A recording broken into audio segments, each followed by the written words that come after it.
예배에 대해서 계속 보고 있습니다. 이어서 우리가 생각할 것은 제사에 있어서 중요한 것이 진정성이다 라고 하는 것을 연관해서 말씀드립니다. 창세기 4장 4절에서 5절에 보면은 그 아벨과 가인의 제사가 나오죠. 아벨은 자기도 양의 첫 새끼와 그 기름으로 드렸더니 여호와께서 아벨과 그의 제물을 연락하셨으나 가인과 그 제물은 연락하지 아니하신지라 했습니다. 하나님은 제물만 연락하신 것이 아니고 아벨과 그 제물을 연락하셨다고 했습니다. 여기에서 아벨의 전인적 예배상이 나옵니다. 아벨의 전제를 받으시면서 제물을 받으신 것이죠. 그런데 하나님은 가인의 제물을 거절하셨습니다. 여기에 뭐가 문제가 있을까요? 그건 진정성의 문제입니다. 이렇게 똑같이 제물을 드렸어요. 피의 제사를 드렸어요. 곡물로 제사를 드렸어요. 소재 5가지 제사 중에 한 가지 들어가지 않습니까? 그런데 똑같이 예물을 드렸는데 그게 왜 문제가 될까 했을 때 그건 진정성의 문제다라는 것입니다. 그러므로 히브리서 11장 4절에 보니까 믿음으로 아벨은 가인보다 더 나은 제사를 하나님께 드림으로 그랬어요. 그래서 의로운 자라라고 하시는 증거를 얻었다고 했습니다. 더 나은 제사를 드림으로. 무엇으로? 믿음으로.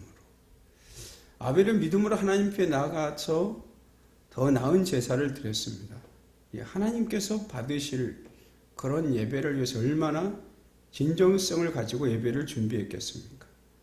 오늘날 우리 시대의 참된 예배는 무엇인가 라고 했을 때 그것은 예배자의 삶에 그 변화가 수반되는 것입니다. 하나님 앞에 자신이 마땅히 죽어야 할 죄인임을 인식하고 하나님의 사죄의 은총과 예수 그리스도의 부활의 능력을 믿고 나갈 때 하나님은 예배를 기뻐 받으시는 것이죠.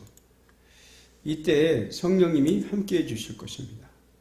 예배자의 마음을 지배하던 세속적인 욕망과 탐욕을 축출하고 이걸 멀리 버려야 되는 거죠.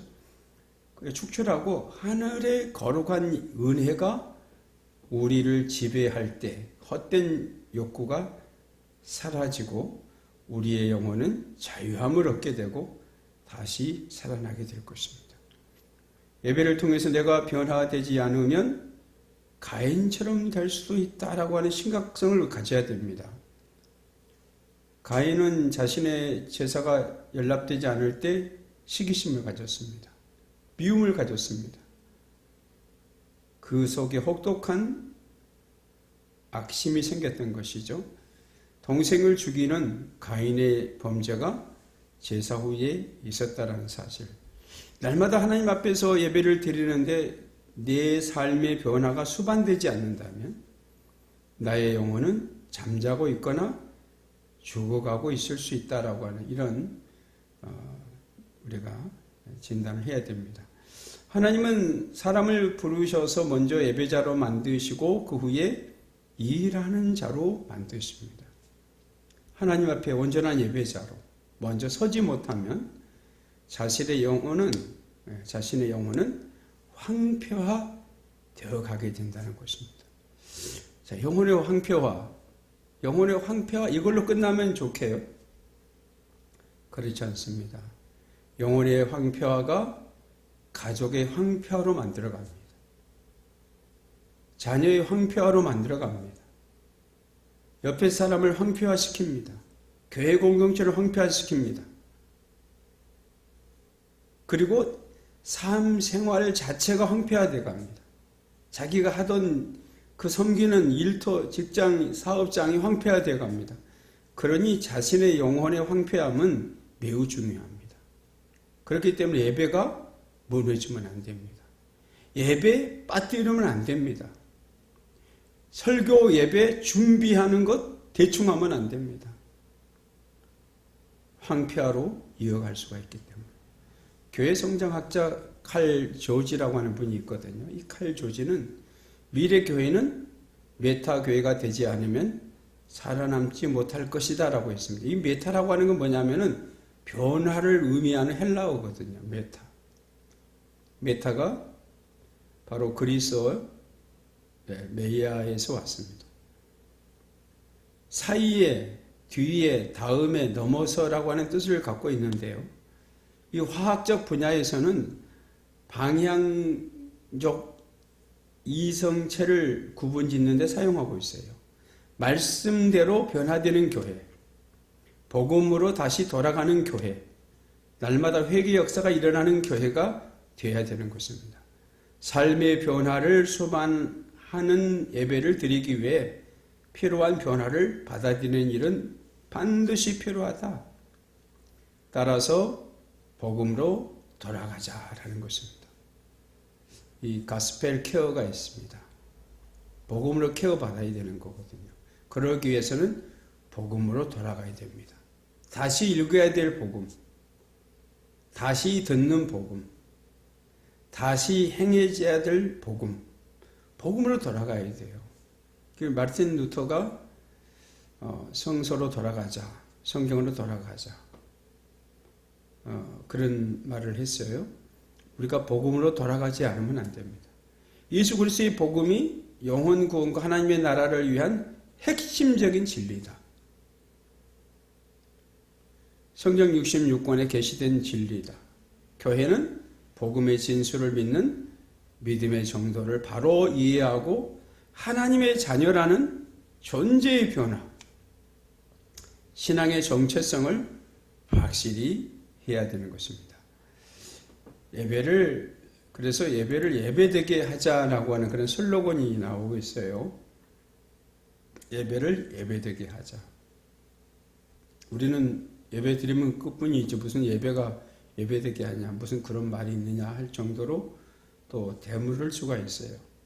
그런데 예배가 예배되게 하자라고 하는 이런 의미는 예배가 하나님 중심의 예배가 돼야 된다는 겁니다. 하나님 중심의 예배. 인간 중심의 예배가 아닙니다. 물론 메시지 은혜롭게 잘해서 성도에 은혜를 끼쳐야 되는 건 당연합니다. 하지만은 이게 사람 보기에 좋은 예배가 아닙니다. 하나님이 기뻐하시는 하나님 중심의 예배. 그렇다면은 메시지도 진정성이 있고 찬양도 진정성이 있고 교제도 진정성이 있고 사랑이 들어있는 그런 예배가 되어야 되는 거죠. 성령의 감동이 일어나는 그런 예배가 되도록 해야 됩니다. 그러기 위해서 사람 중심이 아닌 하나님 중심의 예배가 되도록 해서 하나님께 영광을 돌리는 그런 교회가 되게 하자는 것입니다. 교회는 주님의 십자가 피값으로 사신 예수 그리스도의 몸이죠. 교회라고 하는 것은 그리스도의 몸입니다. 그래서 우리는 그 몸된 교회를 살리는 일에 심혈을 기울여야 됩니다. 사람들의 중심이 그런 그 모임의 중심이 그렇다는 모임 그 자체로가 아니라 하나님 임재하심, 삼위일체 하나님이 그 중심에 서야 되는 것이죠. 예수님의 제자가 된다고 하는 것은 십자가를 지고 주님의 길을 따르는 그리스도를 이 땅에 재현하는 작은 예수가 되어야 된다는 걸 뜻합니다. 그래서 우리는 정말 오직 예수 그리스도를 이 땅에 드러내야 되는 것입니다. 영과 진리로 드리는 예배는 의식적이고 외형적인 성전 예배도 아니고요. 습관적이고 그렇다고 규례적인 그런 예배도 아닙니다. 인간의 영혼 깊은 곳에서 우러나오는 성령의 인도함을 받아서 사랑과 충성과 복종과 헌신으로 응답하는 예배여야 되는 것입니다. 그래서 인간의 전 인격이 하나님과의 그 만남이 있어서 변화를 이제 일어나야 되고요. 변화가 일어나야 되고 성령 안에서 거듭나 그분의 계시에 따라서 날마다 새롭게 응답해가는 예배가 되어야 되는 것입니다. 그러므로 예배는 보는 예배가 아닙니다. 보는 예배가 아닙니다. 드리는 예배가 되어야 됩니다. 드리는 예배. 너희 몸을 하나님이 기뻐하시는 거룩한 산제사로 드려 이는 너희의 드릴 영적 예배니라. 바로 생활을 통해서 예배가 또 이렇게 거기에 생활 예배가 돼야 되는 거죠.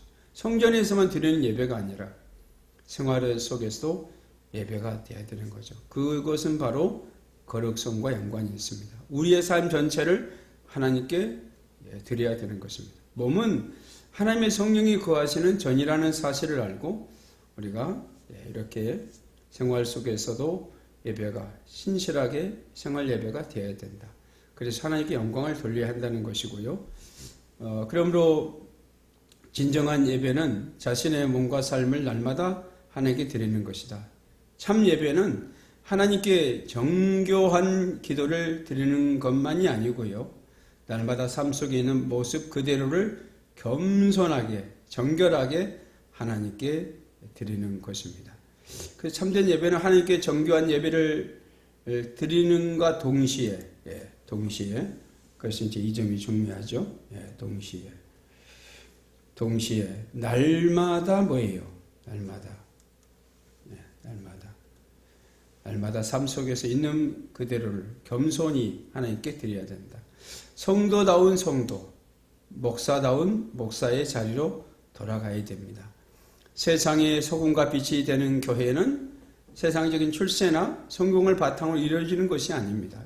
오직 예수 그리스도를 믿고 영접하여 하나님의 자녀가 되고 성령 충만하여 그 어디서나 능력 있게 복음을 전하고 또 그리스도인다운 그리스도인의 삶을 살고 인격의 변화로 그리스도의 정체성을 확고히 해가며 살아가야 되는 것이다.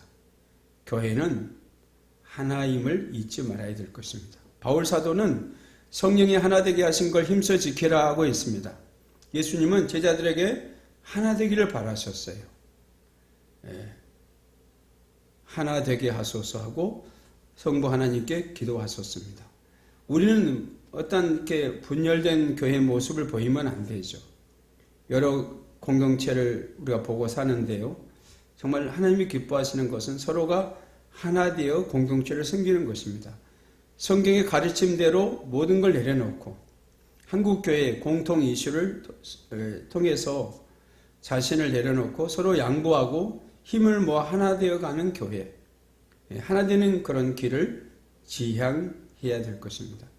우리 목사님들이나 성도님들 날마다 주님께 물어보고 또 회개하며 주님 가신 길을 가도록 힘써야 될 것입니다. 부족하기 때문에 여전히 십자가를 붙들고 오늘도 무릎으로 가야 되는 것입니다. 이어서 우리가 생각할 것은 교회 성장과 은사에 관한 이야기입니다.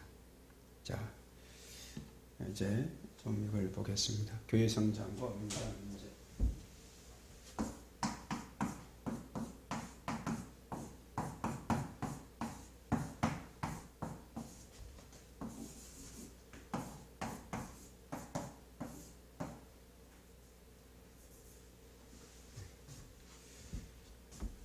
교회 성장과 은사는 상당히 또 중요한 이슈로 다루어지고 있어요.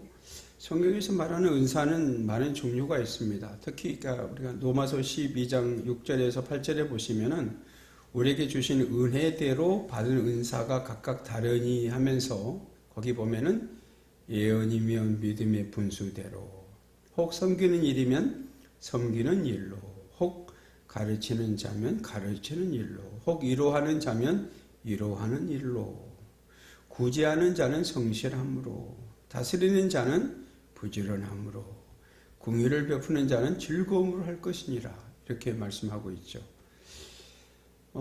교회 성장은 성령의 그 현현, 그 성령의 나타나심이죠. 성령께서 이렇게 찾아오심이 있어요. 성령님은 교회의 창조자시요, 또한 전략가요, 동력자요, 관리자시거든요. 그래서 성령의 나타나심을 확고히 하는 무리들은 오순절 성령운동 그룹이었어요. 제3세계를 보면은 그 3세계에 급성장하는 초대형 교회들을 보면 대다수의 그 성령의 나타나심을 적극적으로 환영하는 교회들이었거든요. 지금도 그러고 있습니다. 코로나 이후에 많은 교회들이 길을 잃은 후에 다시 한번 다시 한번 성령의 은사를 기대하고 있습니다. 성령의 은사를 기대하고 있는데 오순절에 성령의 뜨거운 역사가 다시 불붙기를 바라고 있어요. 우리가 거기에 동참해야 됩니다. 성령의 그 뜨거운 역사, 그건 초대교회를 보면은 교회가 성령의 역사가 얼마나 중요한가를 알게 됩니다. 초대교회는 성령의 역사심을 통해서 교회가 성장했어요. 그 마가의 다락방에서 120명의 무리들이 기도했을 때 성령의 뜨거운 역사가 있었습니다. 이런 성령의 역사를 통해서 이제 가르침받고 그 열기를 사모하는 가운데 성령 은사에 대해서 말하고 성령 인도함을 따라서 예배가 드려졌는데요. 교회 성장은 우리 목사님들이나 우리 성도님들이 노력하지만 이를 완전히 이루는 것은 성령님이 이루시는 것이다. 그야말로 성령님께서 모든 걸 다 이루어 가신다라고 보시면 됩니다. 교회가 성장한다고 하는 것은 성령의 역사가 활발히 나타나는 걸 의미하는 거예요. 그러니까 우리가 여러 가지 노력도 하고 또 많은 수고도 하지만은 거기에는 전적으로 성령님이 개입해 주셔야 됩니다. 그야말로 성령의 은사가 활발하게 나타나야 됩니다. 교회는 생명체입니다. 생명체는 그 생명을 유지하고 성장시키는 성령의 에너지를 필요로 하고 있습니다. 교회는 어디까지나 공동체거든. 이 공동체가 모든 다양한 지체가 각자의 은사를 따라 전체를 이루는 바디 라이프를 이루어야 됩니다. 그래서 교회는 조직체라는 것입니다. 조직은 하나님의 뜻을 바로 알고 충성하는 효과적인 헌신, 즉 그야말로 성령의 은사를 필요로 하고 있습니다. 이처럼 은사는 교회의 본질 그 자체인 것이죠. 그렇다면 은사가 뭘까요? 은사는 헬라어로 카리스마 그러죠. 은사.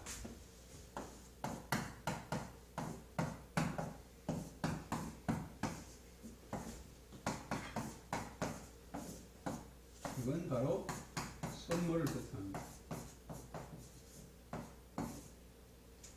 은사는 바로 카리스마입니다. 카리스마는 뭐냐? 선물이라는 뜻입니다. 그러므로 성령의 은사란 말 그대로 성령께서 주시는 선물이라는 뜻이거든요. 하나님께서는 구원받은 모든 신자들에게 자신이 속한 지역교회에서 봉사할 수 있도록 각종 은사를 다 주셨다라는 겁니다. 우리 모두가 그 은사를 다 갖고 있어요.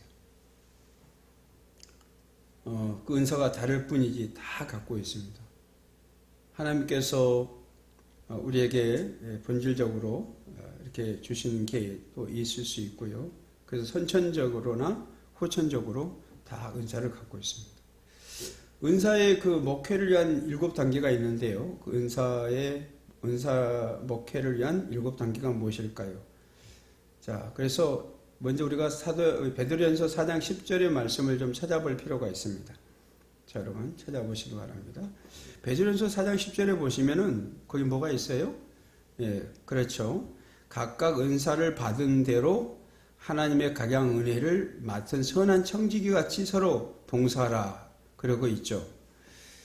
자, 선한 청지기 같이 서로 봉사하라. 각양 은혜를 맡은 선한 청지기 같이. 자, 그렇다면은 그 은사 목회를 위한 7단계를 보겠습니다. 첫째는 은사 목회의 비전을 가지는 겁니다. 비전. 자, 목회의 주체는 성령님이시죠. 성령님께서 사람을 통하여 목회하신다고 하는 이 목회 철학을 가져야 되는데 거기에는 우리가 은사 목회의 비전이 필요해요. 목회의 가장 친한 친구는 성령님이신데 목사로부터 성령의 은사가 목회의 절대 요소임을 절실히 깨달아야 되는 것입니다. 우리 목사님들이. 그래서 지도자들이 성령의 은혜를 통해서 성장을 이루도록 목회의 비전을 갖도록 힘써야 되는 거죠. 비전은 바로 우리에게 매우 중요하다. 두 번째 단계는 은사 목회의 계획을 세워야 되는 것입니다. 은사 목회의 계획. 은사 목회를 위한 그 계획은요, 먼저는 실행 계획을 세우는 것입니다. 실행 계획. 내가 꼭 할 수 있는 그런 계획을 세워야지 실행에도 옮기지 못할 그런 계획을 세우면 뭐 하겠습니까? 반드시 그런 기본적인 것을 충실히 하면서 실행에 옮길 수 있는 그런 계획을 세워야 하는 것입니다. 우선 성령의 은사에 대해서 가르치라는 것이고 성령의 세미나를 통해서 또 성령에 관한 관심을 증폭시켜야 되는 것이고 그리고 성령을 우리가 환영하고 그분을 모셔드리고 의지하는 그런 분위기로 만들어 가야 됩니다. 성령님을 내 마음속에 모셔야 돼요. 훈련된 자들 중에서 은사 목회를 지도할 수 있는 그런 은사 관리자 혹은 사역 관리자를 세울 필요가 있습니다. 그래서 목사님 혼자 목회를 하는 게 아니거든요. 모두 다 고루 성도들이 함께 참여해야 되기 때문에 은사를 가진 그런 분들을 잘 이렇게 분별해서 훈련시켜서 관리하도록 다른 분을 또 관리하도록 만들 필요가 있고요. 은사를 활용해서 어떤 일을 맡길 것인지 그리고 사역 소개서도 작성할 필요가 있습니다. 그 job description인데요. 이걸 그 사역 소개서를 만들어야 되죠. 세 번째는 은사 관리자를 집중 훈련시키는 겁니다. 은사를 가진 사람이 있으면 그 사람을 계속해서 거기에 훈련을 시켜야 됩니다. 전도에 대한 은사가 있다 그러면 전도의 은사를 계속 훈련시킵니다. 양육에 대한 은사가 있다 그러면 양육을 잘 시킬 수 있도록 그분에게 특별히 또 관리해야 됩니다. 또 기도에 그런 은사가 있다 그러면 기도하는 것에 좀 더 관심을 갖고 훈련시켜야 됩니다. 은사 목회의 관건은 은사 관리자에게 달려 있습니다. 작은 교회의 경우에 그 목사님 자신이 은사 관리자가 되고 큰 교회의 경우에는 은사 관리자 팀을 만드는 것인데요. 전 성도님들을 대상으로 은사 검색을 해서 가능성 있는 지도자를 발굴하는 것. 이게 매우 좋은 방법입니다. 은사 관리자는 일종의 기획 및 비서실, 담당자에게 해당되되 누가 어떤 은사를 가졌는가. 이게 중요한 거예요. 어떤 은사를 가졌는가. 또 어떤 은사를 갖고 있는지를 이렇게 분리해서 기록하게 하고 그 다음에 그걸 또 실질적으로 한번 또 점검할 필요가 있습니다. 자신은 이런 은사를 갖고 있다고 말하지만 또 다른 은사가 더 좋을 수도 있거든요. 그래서 그렇게 잘 면밀하게 관찰해야 됩니다. 또 은사를 어떤 사역에 활용할 것인지 또 이전에 그런 은사가 있었는데 어디다가 활용했는지 그것도 알아보고 그래서 어떤 사역에 활용할 것인지를 조정하고 위임하는 그리고 관리하는 사명을 가져야 되는 것입니다. 네 번째 단계는 사역 명세서를 만드는 것입니다. 사역 명세서. 조금 전에도 사역 명세서를 말씀드렸는데요. 좀 더 구체적으로 보면은 교회 성장을 위해서 은사를 활용할 사역이 무엇이 있는지 자세하게 설명한 사역 명세서를 만드는 겁니다. 대다수의 교회는 조직과 인원에 대한 교회 열람은 있어도 실제적인 사역 명세서는 가지고 있지 않습니다. 사역 명세서를 작성할 때는 은사 관리자들과 함께 만드는 것이 효과적입니다. 그래서 그들이 이야기하는 것을 같이 이렇게 쭉 보는 거죠. 교회 성장을 위해서 직접 뛰어야 할 평신도들이 자신이 할 일을 스스로 만들게 하는 것은 자발적인 참여를 유도하는 것이 되거든요. 그래서 스스로 작성하게 하고 또 그들이 스스로 말하게 하고 그래서 그것에 대해서 좀 더 솔선수범할 수 있도록 5단계는 그렇습니다. 전 성도에게 은사 목회 비전을 전달하는 겁니다. 지금까지는 손을 딱 쥐고 있었다면 이제는 손을 펴서 보여주는 겁니다. 또 그렇게 하라고 전달이 돼야 됩니다. 비전 정책, 비전 메이킹이라고 하죠. 비전 정책 못지않게 중요한 것이 비전 던짐이거든요. 비전 캐스팅입니다. 그러니까 던져줘야 돼요. 또 갖고만 있으면 안 됩니다. 던져줘야 개가 먹습니다. 우리도 비전을 갖고만 있으면 안 됩니다. 성도님들에게 알려줘야 됩니다. 저는 이런 목회를 오래 할 것입니다. 여러분 이렇게 참여해 주십시오. 올해 온 성도들이 한 명씩 이렇게 전도하는 것에 우리가 온통 힘을 기울이겠습니다. 집에서는 순간마다 늘 기도하십시오. 교회 성장을 위해서 기도해 주십시오. 올해 이런 비전이 있으니까 이렇게 우리가 같이 나가도록 하십시다. 그래서 비전을 던져주는 거예요. 비전 목회를 위한 프로그램과 실행 계획을 철저하게 준비한 후에 모든 성도님들에게 전달시켜야 될 필요가 있습니다. 설교면 설교, 또 뭐 이렇게 뭐 소그룹, 뭐 특별 행사, 은사 뭐 교실 등을 통해서 성령 은사를 강조하고 가르치고 그 다음에 동기를 부여하고 그렇게 해서 교회를 성령 공동체로 은사 공동체로 이해시켜 가는 겁니다. 성령님이 이끌어 가시도록 우리 모든 은사를 공동체 우리 서로 함께 나누는 것이다. 여섯 번째는 각 사람의 은사를 발견하고 그 다음에 개발하고 활용하는 것입니다. 은사에 대해서 가르칠 뿐만 아니라 개인 면담을 통해서 각자의 은사가 무엇인지 깨닫게 하고 그걸 집중 개발하는 거예요. 집중 개발. 야구 선수들은 방망이로 하루에 1000번을 이렇게 휘두른다고 그래요. 축구 선수도 몇백 개 내지는 그 정도의 훈련을 한다고 합니다. 집중 개발을 하는 것이죠. 은사 발견. 그래서 은사 발견의 상담실을 또 이렇게 좀 나름대로 이렇게 움직여 볼 필요가 있습니다. 그래서 초신자일지라도 자신의 은사가 무엇인지를 관심을 갖게 하고요. 또 같이 참여하게 할 때 공동체가 더 무르익어 갈 수 있습니다. 구원의 확신과 은사의 확신은 철저할수록 좋습니다. 그 다음에 그 7단계를 보면은 은사를 따라서 사역을 맡기고 추적 관리를 지속하라는 것이죠. 지속적으로 추적 관리해야 됩니다. 컴퓨터의 데이터베이스라든지 혹은 은사 카드를 작성해서 각자가 어떤 은사를 가지고 있던 은사를 그 사역을 하고 있든지 간에 정기적으로 평가하고 그리고 훈련하고 추적 면담을 해야 됩니다. 은사의 목적은 모든 사람이 최상의 헌신을 함으로써 전체적인 질적 성숙을 이루어가는 것입니다. 그래서 여러분 이 은사를 좀 더 깊이 헤아려 보시기를 바랍니다. 그 다음에 우리가 교회 성장을 위한 건강한 셀 그룹을 보겠습니다. 자, 셀 그룹.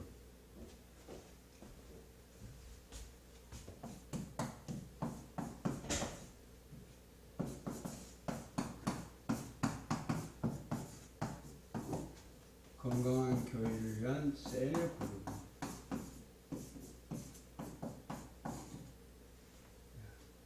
셀 그룹. 셀이라고 하는 말은 본래 그 세포라는 뜻이죠. 세포. 세포라는 용어로 작은 방을 의미하는 라틴어에서 왔습니다. 라틴어. 셀라에서 왔어요. 셀라. 셀라.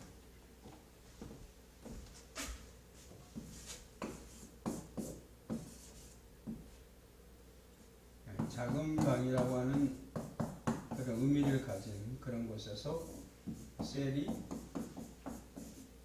여기서 파생됐습니다. 셀. 작은 방. 그래서 모든 유기체의 기본 구조가 여기 나타나고요. 활동 단위가 되겠습니다. 그래서 물류에서도 셀이라고 하는 그 렉 속에 화물이 저장되는 단위 공간을 의미하거든요. 셀 그룹은 교회의 본질인 복음과 생명이라고 하는 유전자를 복제하는 교회의 기초 단위인 동시에 교회를 이루는 몸이다. 그래서 셀 그룹이 잘 살면은 교회 공동체 전체가 살 수 있습니다. 그것은 무슨 구역 또 이런 것도 중요하지만은 이 셀이 참 중요해요. 그래서 요즘은 구역 예배 중심보다는 셀 그룹 중심으로 해서 예배 드리고 거기에서 모든 형성해 가는 것이 있습니다. 그럴 때 교회가 살아있는 생명체가 되고 교회 공동체가 보다도 획기적으로 변화를 이루고 성장할 수 있다는 것이죠. 따라서 교회 안에서 행해지는 모든 사역, 즉 예배라든지 친교라든지 선교 교육, 전도, 봉사, 새가족, 정착, 소그룹 모임 등이 독립된 행사나 프로그램이 아니고요. 모든 요소가 성숙한 그리스도인을 양육하는 한 가지의 목적을 위한 하나의 시스템으로 이렇게 곧 셀 그룹으로 연결되어 있습니다. 그래서 셀 그룹이 매우 중요하다. 이를 위해서 기존에 그 속회 있잖아요. 뭐 이렇게 구역 예배 이런 그 기존의 속회라든지 이거 이제 클래스 미팅이라고 합니다만은 이런 기존의 속회라든지 구역 이런 것을 셀 모임으로 바꿀 필요가 있어요. 가능하면은 모임도 매달 2회 이상 갖는 것 정도가 좋습니다. 매주 다 모이면은 힘들어합니다. 그래서 한 달에 2번 정도 모이는 거죠. 오늘날 구역 예배도요, 매주 모이라면 힘들어합니다. 그래서 한 달에 1번 정도가 좋다라고도 이야기합니다. 많으면 한 달에 2번. 성숙한 그리스도인을 양육하는 셀 모임 운영을 위한 아이디어가 무엇일까? 첫째는 왜 셀이어야 하는지 분명한 신학적 이해가 있어야 됩니다. 교회가 얼마나 건강하고 아름답게 성장하고 성숙할 것인가에 대한 문제는 교회에 대한 근본적인 이해로부터 시작됩니다. 건강한 셀 리더 세우기와 관련하여 교회를 정의할 때는요, 주로 교회는 단순한 기관이 아니다. 살아있는 생명체다 이겁니다. 살아있는 생명체다. 그러니까 리빙 오가니즘이죠. 살아있는 기관이죠. 살아있는 생명체죠. 이런 분명한 이해가 필요합니다. 교회가 살아 역사하는 생명체다. 이곳에 그리스도가 함께하는 공동체다. 성령님이 임재하는 교회 공동체다. 그걸 뚜렷하게 강조하면요, 성도님들의 의식이 달라져요. 그리고 그들의 예배 태도가 달라져요. 셀 그룹에 대하는 태도가 달라져요. 그래서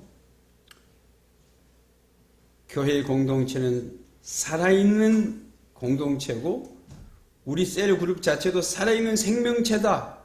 이렇게 확실하게 말해줘야 됩니다. 살아있는 생명체의 기초 단위는 세포다. 우리 세포 각 사람이 또한 중요하다라고 하는 것입니다. 우리의 믿음이 매우 중요하다. 건강한 교회가 세워지기 위해서는 교회를 구성하고 있는 하나하나의 셀 그룹이 건강해야 되는 거예요. 뭐 예를 들어서 이렇게 성경 읽기반 아니면 전도반 아니면 기도팀 뭐 많지 않겠습니까? 아니면 뭐 이렇게 문학을 위한 모임 셀 많이 있죠. 그런 그룹 하나하나가요 건강해야 돼요. 순수해야 되고요. 영적이어야 되고요. 기도하는 그룹이 돼야 되고요. 하나님의 말씀을 먼저 읽고 그 말씀을 서로 나누면서 영적으로 살아가는 그런 셀 그룹이 돼야 돼요. 그래야만이 그런 그룹이 건강해야 교회가 건강한 거예요. 훌륭한 셀 리더를 세우는 일은 건강한 교회를 세우기 위해서 가장 우선적인 일인 동시에 가장 중요한 일이다. 셀 리더를 세우는 게 중요합니다. 오랜 전통 위에 세워진 그런 그 교회가 속회를 셀로 전환할 때 먼저 해야 될 일이 왜 속회가 아니고 셀이어야 되는가 라고 하는 분명한 이해가 있어야 됩니다. 왜 구역 예배가 아니라 셀 모임이어야 되는가를 분명히 알아야 됩니다. 물론 구역 예배 중요합니다. 또 그런 체제로 나갈 교회는 나가도 됩니다. 목사님의 목회 철학에 따라서. 그렇지만은 셀이라고 하는 개념으로 바꿨을 경우는 속회가 아니고 구역 예배가 아니고 셀이어야 되는가를 분명히 이해시켜 줘야 돼요. 기존의 구역이라고 하는 개념에는 교회가 살아있는 생명체 그것도 중요하겠지만 그런 것보다는 하나의 조직이라고 하는 조직체의 개념이 더 강했다라고 볼 수가 있습니다. 그것은 교회 성장 학자들이 이구동성으로 하는 이야기가 그거예요. 구역 예배 드리면 처음에는 진지하고 은혜롭게 예배 드리는데 나중에는 그 모임이 순수성이 깨진다라는 거죠. 그래서 그렇습니다. 그래서 이 조직이 참 중요한데요. 그래서 구역보다는 셀, 속회보다는 셀. 그래서 셀은 생명의 본질인 유전자를 가지고 있는 세포인 거예요. 이 기본 개념을 이해하는 것은 셀 운영은 물론 교회라고 하는 신앙 공동체를 이해하는 데 필수적인 요소다고 볼 수가 있습니다. 그럼 구역은 그게 떨어지는가? 구역도 되는데 중요한 것은 거기에 공동체 일원들이 예배 드리고 나서 세상적으로 흘러가니까 문제라는 것입니다. 그래서 셀도 매우 중시 여겨야 됩니다. 그런 점. 교회를 살아있는 생명체로 볼 때 교회를 구성하는 세포는 바로 셀 그룹이라는 것이죠. 그렇기 때문에 셀 그룹의 성장은 곧 교회 성장이다 이렇게 보는 것입니다. 만약 셀이 부패하거나 병들거나 복제하지 못하면은 성장하지 못하면은 죽어가는 셀이거나 이미 죽은 셀이다 이렇게 보는 것입니다. 구역과 셀의 차이는 분명히 다르거든요, 여러분. 현재 교회 구역 운영은 그 본질을 잃고 나가는 가능성이 많다. 교회를 유지하기 위한 기관에 불과할 뿐이다. 조직체처럼 운영되고 있는 것이 사실이다. 이에 비해서 셀그룹은 교회의 본질적인 복음과 생명이라고 하는 유전자를 복제하는 교회 기초 단위인 동시에 교회를 이루는 강력한 몸이 되는 것이다. 그래서 구역과 셀은 성장의 방법에 있어서 서로 다른 방식을 취하고 있습니다. 이를테면 구역은 교회에 등장한 새 신자가 속회의 구역 예배에 배정됨으로써 구역이 성장한다면 이건 피성장적인 성장이고요. 또 영입된 신자를 관리하는 관리적 측면이 강합니다. 이에 반해서 셀의 경우는 셀 그룹에서 전도하여 교회로 인도하거든요. 그래서 적극적이고 능동적인 성장을 뜻합니다. 그래서 셀의 성장이 교회의 성장이 되는 것이고 셀이 12명을 넘으면 자연스럽게 2개의 셀로 분열합니다. 이렇게 나누어져요. 세포 분열처럼. 그래서 훈련 없이 제자가 양육될 수가 없습니다. 그래서 셀의 중요한 것은요. 훈련 시스템을 통해서 셀 리더를 양육해 가는 겁니다. 이 셀은 굉장히 그 양육을 더 세밀하게 강력하게 나가야 됩니다. 그렇지 않으면 셀 그룹이 흩어질 수가 있습니다.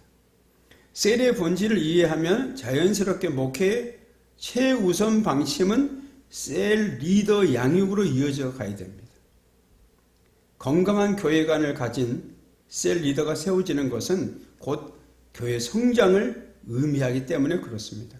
셀 리더의 양성은 단순한 주입식 교육으로는 불가능해요. 예수님이 3년간 제자들과 동고동락하면서 하시면서 제자들을 양육시키셨듯이 셀 리더의 교육은 교육이 아니라 양육으로만 가능하다. 양육으로만 가능하다. 그 양육의 의미는요, 마치 그 간호사가요, 환자를 돌보는 그런 것과 똑같습니다. 거기에 애도가 들어갑니다. 그 간호사가 그 환자를 간병하듯이 정말 온 정성을 다해서 세밀하게 잘 이렇게 다듬어 줘야 되는 것이죠. 일반적으로 구역 지도자 교육은 성경 지식이나 좀 더 깊이 가면은 신학 지식을 넣어주는 것에 초점이 맞춰져 있습니다. 하지만은 셀 리더 양육은 달라요. 그리스도 안에서 거듭난 삶의 본을 보여주는 것이고요. 더 나가서 가르치고 돌보고 돌봐주고 훈련하는 삶 자체의 나눔을 통해서 이루어지는 것입니다. 그래서 구역 예배는 그저 말씀 읽고 기도하고 그냥 그 교재 읽고 그냥 설교 이렇게 식으로 간단히 끝난다면은 셀은 예수님의 그 말씀 안에서 먼저 거듭남을 제일 강조합니다. 거듭남.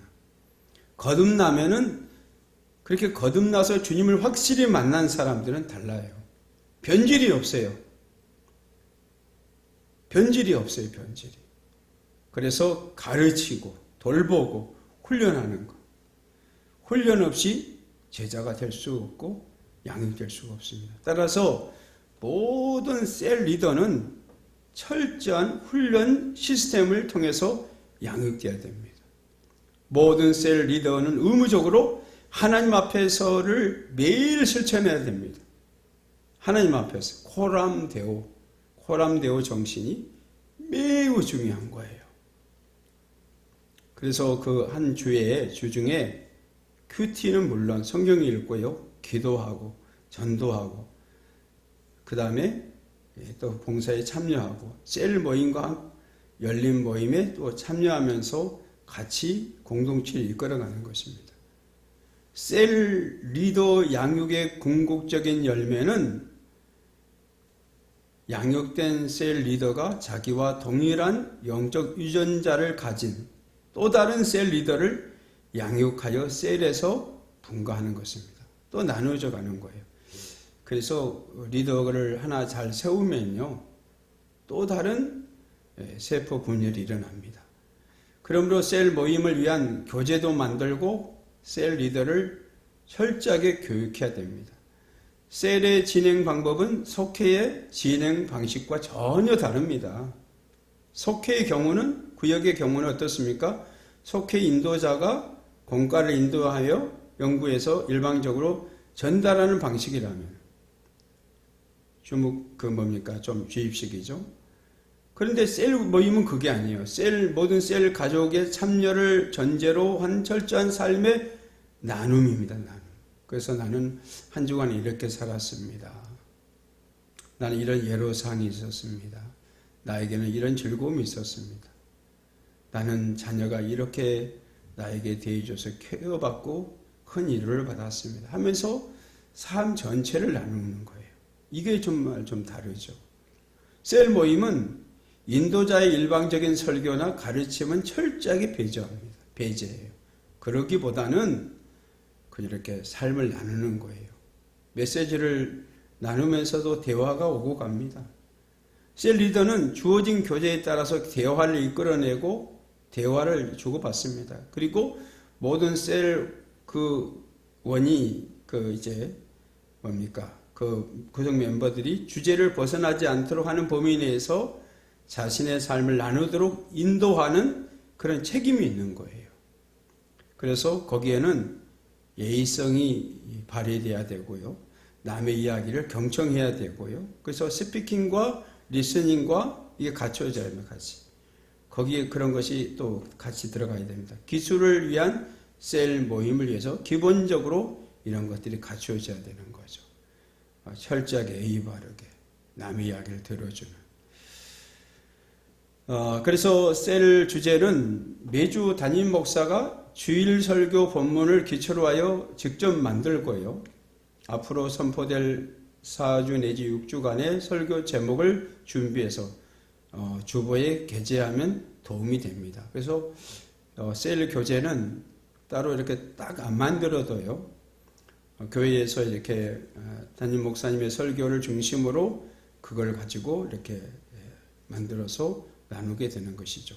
셀 교재는 매주 선포될 본문을 중심으로 만들어서 수요일에 셀 리더에게 소개하고 그 본문을 중심으로 주일 말씀을 선포하는 것도 좋습니다. 그날 그 주에 있었던 것. 그러면 모든 교인들이 설교를 들은 후에 셀에 참여하기 때문에 모든 사람의 마음이 열려져 있어요. 나 그 대목에서 참 좋았어. 이렇게 나갑니다. 참 은혜로웠다, 그 대목이. 나도 그 은혜 받았는데 그 대목에서 이렇게 나가죠.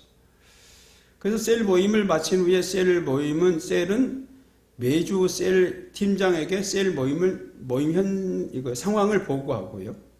그래서 셀 팀장은 모든 걸 종합해서 담임 목사님에게 알려서 전체 셀 모임의 상황을 파악하도록 해두는 게 좋습니다. 그래서 셀 모임의 궁극적인 목적은 또 다른 셀의 복제에 있다라는 것입니다. 복제, 그래서 이제 또 다른 걸 또 낳게 하는 거죠. 살아있는 세포는 생명을 다하는 날까지 복제를 거듭하는 것입니다. 셀이 병들거나 복제를 중단하면 셀은 생명을 다하는 것입니다. 반대로 한 셀이 분열하지 못하고 계속 성장하면은 그것은 암세포가 되는 것입니다. 그래서 석회의 경우에 분열은 죽음을 뜻하기도 합니다. 잘못하면. 하지만 셀의 경우는 분열하지 못하거나 한 셀이 계속 커지는 것을 죽음으로 보는 것이죠. 그래서 건강한 셀은 적당한 크기가 되면 복제해서 또 이렇게 동일한 세포를 복제해냅니다. 똑같이 한 그룹이 5사람, 7사람이면 또 다른 그룹으로 이렇게 만들어 갑니다. 교회의 셀 모임도 동일한 원리인 것이죠. 그래서 기본적으로 셀은 6명으로 시작하거든요. 이 셀이 성장해서 12명이 되면 자연스럽게 둘로 나눕니다. 셀의 성장은 교회 스스로 찾아오는 새 가족을 이렇게 맞이함으로써 성장할 수 있고요. 하지만은 기본적인 성장의 원리는 셀 가족이 전도한 새 가족을 영입함으로 이루어지는 것이죠. 그러니까 한 셀 그룹이 있으면은 거기서 전도해서 키워나가는 겁니다. 새 가족에서만 받아들이는 것이 아니라 자기들이 전도하고 자기들이 만들어가는 것이죠. 그래서 또 키워나갑니다. 그래서 열린 모임으로 셀 모임을 확대하고 새 신자와 연결하는 것이죠. 매년 가을 셀 복제를 위한 캠페인을 벌이는 것도 매우 좋은데요. 특히 9월에서 11월까지의 셀 모임은 매주일 열린 모임으로 새 가족 전도에 총력을 기울이는 것입니다. 그때 추수감사절이나 이런 걸 다 활용하면 좋겠죠. 이때는 열린 모임 교재를 사용하면 좋습니다. 열린 모임은 모든 성도님들이 영혼 구원의 중요성에 대해서 새롭게 각성하는 거죠. 열린 모임을 열면 교회 전체가 복음의 열정으로 달아오르게 되는 것입니다. 그리고 성도님들의 마음도 따뜻해지거든요. 각 셀에서 새 가족을 전도해서 교회로 인도해 오면 그때부터 새 가족 성기미들이 이렇게 4주간 한 분씩 맡아서 교회를 안내해 주고 소개해 드리고 그리고 우리 교회는 어떤 교회입니다 하고 교회도 소개합니다. 그 후에 6주간에 걸쳐서 담임 목사님이 또 이렇게 행복한 만남이라고 하는 주제로 새 가족들과 또 만남을 갖고요. 일주일 매주 1시간씩 만나서 교회와 신학과 또 목회 방침을 소개해 주는 그런 경우가 있게 됩니다.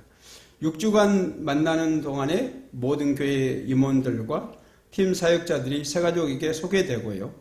그 기간에 새가족들은 함께 교회에서 점심을 먹으면서 아니면 저녁을 먹으면서 서로 친분을 쌓게 됩니다.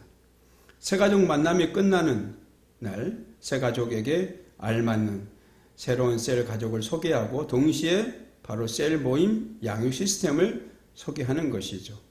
원하는 사람은 처음부터 셀 리더로서의 그런 소양을 기를 수 있도록 양육을 받게 됩니다. 예수님은 처음부터 사람을 제자의 양육을 목적으로 이렇게 가지고 부르셨거든요. 그래서 처음부터 새 가족을 예비 셀 리더로 보고 양육받도록 적극 권면하는 것입니다. 당신도 리더가 될 수 있다. 이런 것이죠.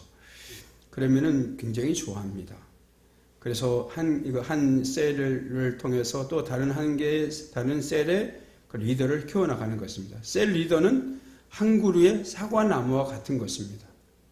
건강한 한 사람의 셀 리더가 세워질 때 얼마나 많은 사과가 그 나무에서 열리고 또 다른 사과나무를 번식할지는 하나님만이 아시는데요. 예수님의 영적인 DNA를 품은 셀 리더를 세워서 건강한 교회로 성장하는 그런 역사가 넘쳐나는 교회가 될 수 있기를 간절히 소망해 봅니다. 이상으로 오늘 강의는 여기까지 마쳤습니다. 여러분 수고하셨습니다.